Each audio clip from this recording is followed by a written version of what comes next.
Ob kopici informacij je težko ločiti potegavščino od resnice. Naključne mimoidoče na ulicah Maribora smo vprašali, ali so sodelovali pri kakšni prvoaprilski šali. Žal pa smo ugotovili, da ta humorja poln praznik izumira. Glede na to, da je danes 1. april, me zanima, če ste bili deležni kakšne potegavščine. Ja, in sicer so me moji učenci na 1. aprilili in sicer so se skrili v zadnjem kotičku razreda, naprej pa so poslali učence iz 2. razreda, tako da nisem vedela, da so učenci v razredu in potem sem jih iskala enih 15 minut po šoli, preden ko sem ugotovila, da so bili ves čas v razredu. Ne? Še ne. Zelo dobri, ženjeni, ja. No, I didn't know the time to do that. Ne. Ne, čisto nič. Ne, absolutno da ne. Kako to? Zato, ker se noben ne heca, ker 1. april več ni tako aktualen, kot pa bil včasih. Ni še bilo priložnosti, sem bila v službi do zdaj, pa tam je bolj resno.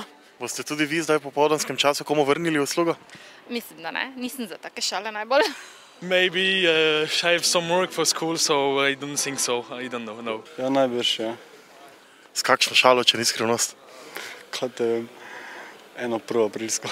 Ja, da nam je banka odobrila več kredita, ki je bil že izplačan, ne, pa sem nasedel prvih 5 sekund, ja.